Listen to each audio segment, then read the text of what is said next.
Hello everyone and welcome. This is Christine with Powder Crafts, and today I will be using collection 4 from the Scrapping for Less June 2020 Flavor of the Month card kit, and I will be making a Slimeline shaker card. So I have my frame all die cut out. I have also die cut the pattern paper to fit the different windows that I want to use of my sequins. These little extra pieces from the frame I'll put aside. I'll use in a different project at another time. And I'll definitely be using the enamel dots, but I'm not so sure about the twine. So the first thing I do, like I usually do when I'm making a shaker card, is add my acetate to my frame. Now, that probably isn't the first thing you should do when you're trying to put pattern paper into particular windows. So when we get to that part of the card, if you don't already know why I shouldn't have done this, you will know then. So I'm going to go ahead and glue my acetate to my frame and put that aside to dry. Now I'm going to go ahead and stamp and color the slide from the stamp set in this collection. I'm just doing some very basic, simple coloring. I'm bringing in 2 colors of red and 2 colors of green for this slide. So I'm just laying down R27 for the entire ladder, and then I'm bringing in R59 to add in some shadows right underneath the slide and kind of where the ladder pieces hit on the other side as well. Then I'm bringing in it's GY17. And I'm laying that down over the entire slide, and then I'm bringing in some G28, and I'm just kind of where the slide pieces would meet, adding in the darker green. It was kind of a lot darker, so then I just brought back my GY17 and blended that back out a little bit. This image is super easy to fussy cut. For those of you who have watched any of my videos, you know I really dislike fussy cutting, but this image was super easy, and it wasn't that bad. So once I color that out, or cut that out, I'm just using the 100 Copic marker, just adding black all around the edges. It kind of gives it a more polished look, and it also helps cover up any of the imperfections when you fussy cut.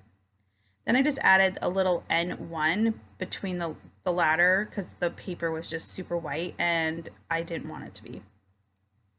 Next up, I need to get a card base. I have not made many slimline cards, and I'm not sure exactly what the dimensions need to be for the card base. So in the past, when I've made slimline cards, I've made them as to fit my images. So usually I have my panel done, and then I just like this, and then I go ahead and make my card base. So I use up a little pencil tick mark like where I want my frame to, because I'm going to use the card base as a mat. So I used my little pencil to trim that out, and then I used the pencil mark where I wanted it to folded it, and then trim the excess off.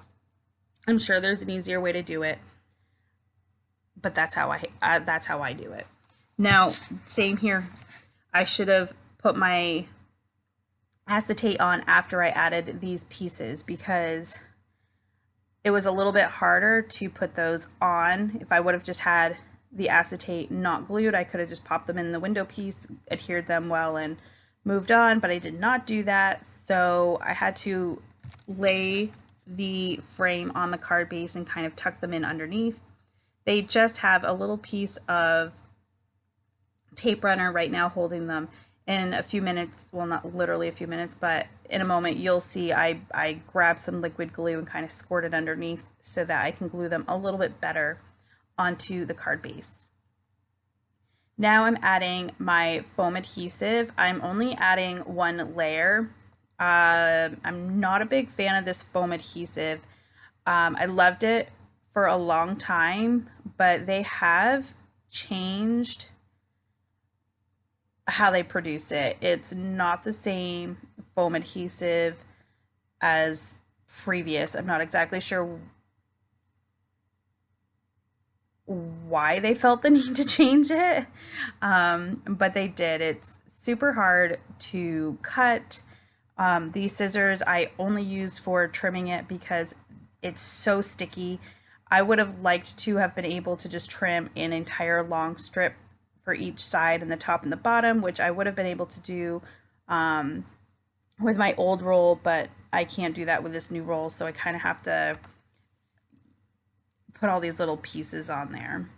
But I bought it, it's there. I probably won't buy it again. I'll have to look for something else. But I digress. Let's move on with the card. So now that I've stuck some liquid glue underneath these little pieces, I'm putting the sequins from the kit in the top and the bottom because that's the two areas that I'm going to have my shaker bits. I'm not putting shaker bits in the middle.